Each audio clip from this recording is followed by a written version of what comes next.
سي منار. نعم سيدي. انت مستشار سي رفيق. انا مستشار هيك ولا؟ اي. وانت قريب برشا من سي رشيد. كي ولاد الحركه يا ولدي. قريب. ولاد الحركه كل قراب. وزاد المجتمع التونسي راهو قراب. انا بعد ما حكيت معاك والشيء اللي قلناه ونعاود لك السؤال نتاعي. وقلت لي النهضه قالت ماناش باش نتغطرس. تشوفش اللي بدات تتغطرس النهضه لا لا ما نشوفش. مالك كيفاش تفسر الحركه نتاع اللي صار قدام الاتحاد؟ ما ظهرليش كان مشى وحده. لا نصور. انا شوف انا والله ما نعرف حيثيات شخصيا.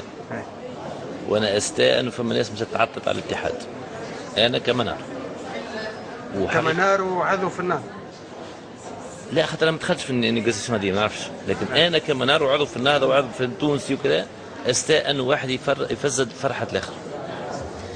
اثنين انه النهضه عملتها ما نتصورش، مش سهله باش تقول انت حزب سياسي كبير ويقوم يبعث جماعه يحب يعكر على الاخرين. مالا مشى وحدهم. لا هذا الشيء اللي قاعد يتقال في الشارع التونسي. لا لا خلينا نفهم بالعقل. لو انا يلزمني نكلمك بالعقل باش تفهمني بالعقل زي. لا نفهمك بالعقل. انا كيفاش كحركه سياسيه او اكبر حركه سياسيه موجوده في البلاد نعمل عمله كيف ما هذه وانا عندي سلطه. نجم يجاوبك راهو سياسيا باش تكسر الادفرسير نتاعك. ما تعملهاش علنيه. باش تثبت الناس باش تحطهم وينجم شبيك الاخي انت باش تمنع الناس من انه غدوه وقت تعمل تحقيقات يطلع لك فلان يقول لك والله فلان بعثني. ايش لعبه؟ لازم تقول لي والله الاولاد الدكتاتوريات اللي صارت في العالم كلها عملتها. لا احنا مش وقت الدكتاتوريات. حتى لو كان النهضه ما عندهاش بروجي تاع الدكتاتوريه. لا. كل حال انا باش نكون في الحبس وكنت تكون هي عندها بروجي تاع الدكتاتوريه. علاش انت من العباد اللي حرضوا؟ انا باش نكون في الحبس. اذا كانت تولي هي عندها مشروع دكتاتوريه. كيفاش ترى؟ خاطر باش نوقف ضدها. منار يوعدني باش يوقف ضد النهضه لو كانت تولي النهضه دكتاتوريه. نعم. لا ما تقوليش انا راني نسجل الجمل ونرجع بعد مده. كيما رجعت لك على الجمله نتاعك وقلت لي النهضه قررت باش ما تتغطرسش كيما التجمع. لا مو قررت. نرجع مش قرار. استنى شويه ساعه باش نفهموا ساعه راهي مش قررت هي. هذا كلمه قررت كلمه غالطه. كأنها هي كانت تحب تتغطرس ما نبدلوها. شنو هي الجمله نتاعك؟ الكلمه نقولوها ان هي لن تتخذ طريقا للغطرسه باش تحكم البلاد. ولو انت في كوريا كي تقابلنا قلت لي قررت لكن ما يسالش نحتفظ بالكلمه. ما يسالش.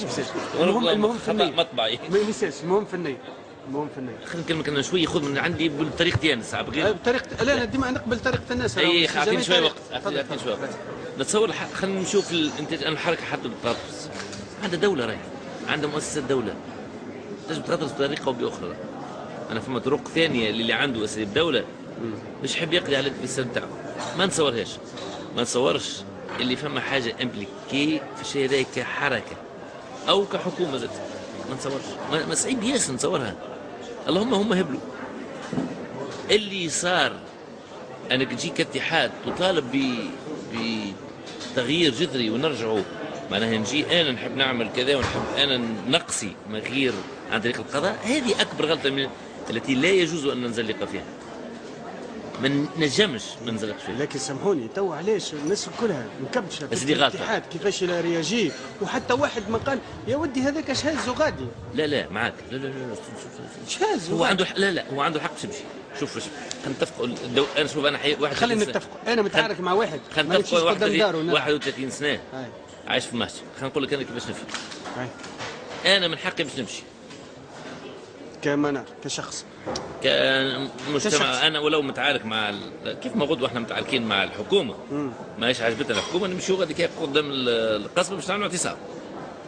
من حقي ماشي معاك. اما كي الحكومه تعمل الاحتفال بتاعها ما نجيش نعمل لها. لا انا من حقي نجي ونصيح معيط. اسمع حتى غادي كان من حقي. اللي من حقياش نعمل هو ان نضرب ولا نتعدى للمساس البدني. ان يقوم نسب نكلم هذيك حريتي انا. هذه مجتمع في المانيا في فرنسا هكذا تعلمت في البرازيل عندك تقول تحب عليه انت. ولو انا تو الان حاجه هذا من حقك. لكن اخلاقيا ما كان اليوم في فرحه بعد التصحيحات تاع الواحد. ايوه اسمع شوي. وما كان اليوم هذه حاجه اخلاقيه راهي. وما كان اليوم معناها فيه ذكرى للشهيد حشاد يجي ناس تفسد سواء كان فرحه او مأتم. انا اتصور الناس قاعدين يبكيوا على واحد توفى والناس يجيو يبلبزوا عليهم، ولا هم فرحانين وهم يجبر الزوز اخلاقيا. شوف شوي انا في الرقم راه الزوز اخلاقيا مش باهي. الان عنده الحق ولا ما عندوش حق؟ هو عنده الحق، المهم ما تعدلش على الجسد، ما تعداش عليه. معقول هكا. الان تعديت انت على الجسد تاعي، سوبوزون تعديت، نمشيو احنا تعديت بغض النظر شكون اللي بدا لان ما يهمش، لكن انت اللي كنت اداه باش تعديت.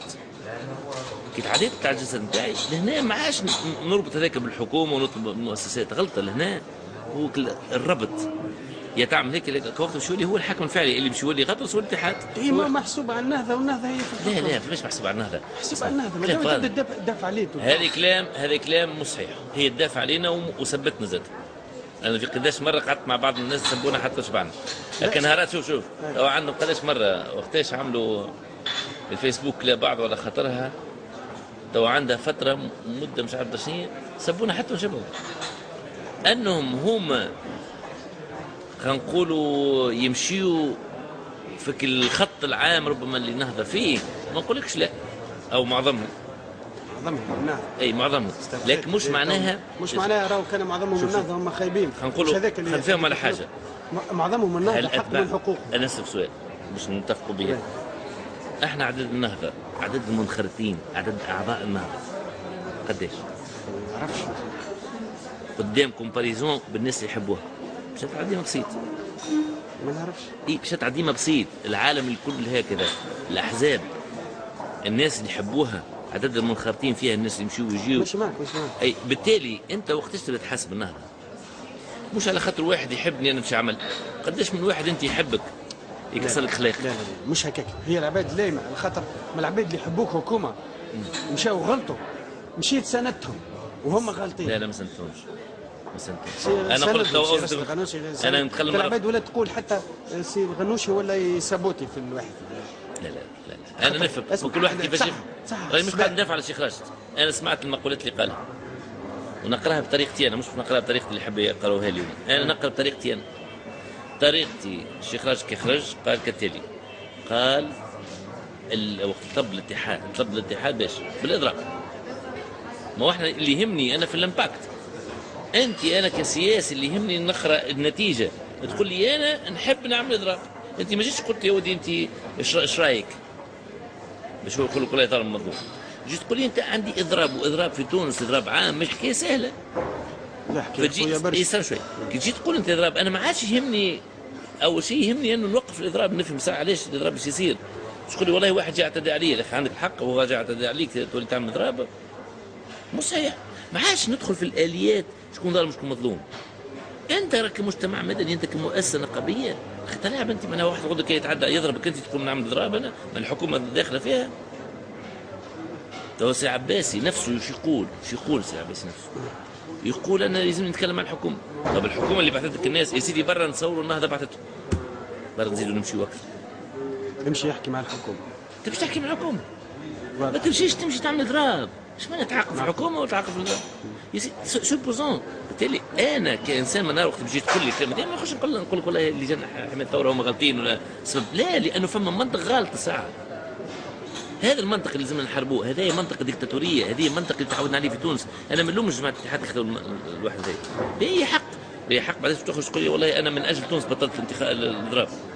انت من اجل تونس ما كنتش تعمل اصلا، ومن اجل الديمقراطيه وتحب الديمقراطيه في البلاد ما تطلبش تعمل، وانما تطلب التحقيق الفوري. وقت تطلب انت من حقك انت تقول اذا كان اثبتنا انه اي حركه سياسيه موجوده فيها مطلوب من عزها، عندك الحق الكلمه هذه. هذا الكلام المعقول اللي لازم نتكلموه. لما نجي انا نوقف البلاد الكل كي يردها على شفره نار تشعل باش تشعل هذا باش تعمل، نقول لا والله خاطر انا ضربوني. نقول لك خويا هذا موش عقل وما هوش اللوجيك اللي احنا اذا كان نحبوا نعملوا مجتمع ديمقراطي فيه الحريه تسمو وشرية اثنين. بغض النظر بغض النظر عن اللي صار، انا ادين الذي صار، لكن انا كما ادين زاد القرار اللي هو قرار غير واعي. انا بالنسبه لي قرار غير واعي، ما نقولش غير مسؤول لانه كلمه اكبر، لكن غير واعي. ما انا في اللحظه نتاع تنرفيز ولحظه كذا معقول ولكن احترم. تونس ما تتحملش انه حزب واحد يحكمها.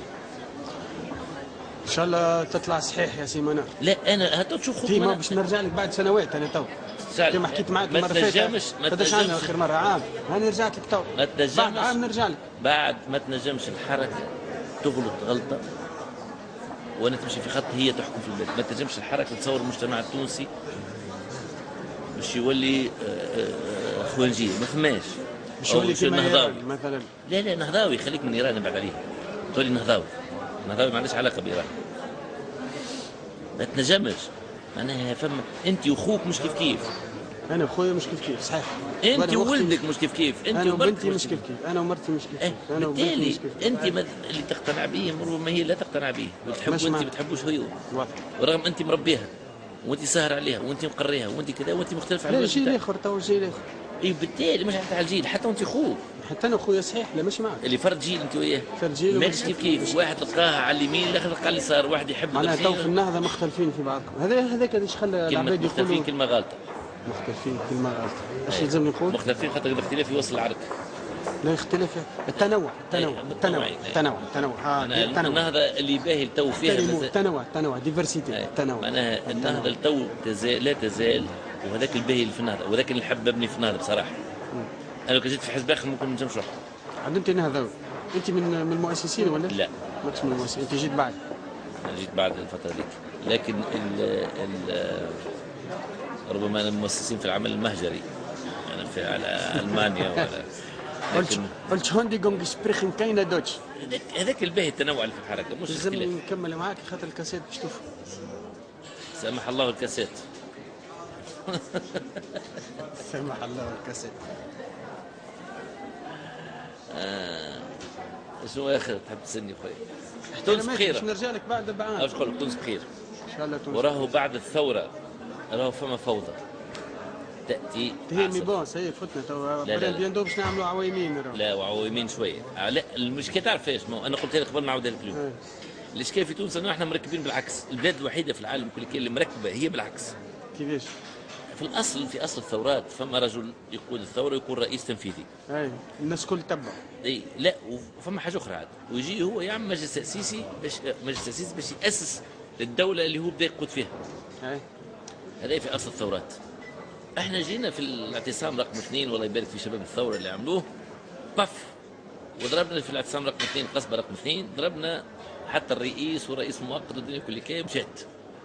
وقلنا يا سيدي نعملوا مجلس تاسيسي. وجينا المجلس التاسيسي قلنا له انت عندك التنفيذي وعندك شو اسمه التشريعي وعندك شو اسمه هذه التاسيسي وعندك الرقابه ودزيناه ورديناه مسكيني داخل حال. هم اشتروا مع شي يجي للمجلس تو. خليني بالضبط نتكلم عن المجلس التاسيسي كفكره الساعه. الفكره هذه جات البلاد ولات محكومه بمجلس تاسيسي وعامله هي حاجه اسمها تنفيذي. فالبلاد معكوسه، بالتالي نحن دخلنا في ريتم الدوله الوحيده في العالم دخلت في ريتم اللي الريتم هذا ماهوش عادي. الريتم تاعنا احنا مش ريتم عادي. الريتم هذا يتسمى مش موجود في العالم واللي هو الحمد لله تونس. البلاد الوحيده في العالم تنجم تدخل تاريخ كل اللي فيها مجلس تاسيسي يحكم فيها. واحده. اثنين دخلت فيما يسمى بالمؤقت بالضروره، معناها كلها تستنى تسيير اعمال. احنا قاعدين نسيروا في الاعمال، ما نمشي توجيه الحكومه الجايه تعمل. ما فماش واحد وزير ولا ما فماش حكومه، ما فماش حتى واحد الان اللي من 6 شهور مجاله يحب ياخذ قرارات على خاطر ربما ما يبنيهاش بعد. خاطر القرارات راهو في البناء ممكن تولي تتبدل. باش نقول لك ساعه البناء فيه مشكله كبيره ياسر في اي بلاد. البناء بعض ساعات يظهر تركيبه البناء ده غلط. مثلا في منشن دار البي ام وكان نشوفها تدخل حلوه ياسر، لكن هي مقلوبه مبنيه بالعكس. اول ما بداوا يبنيوا فيها الناس كانت شنو التبنيه؟ ده طلع فيها من فوق وهبط لها من فوق، ده يبني فيها من فوق وهبط لها. كيفاش؟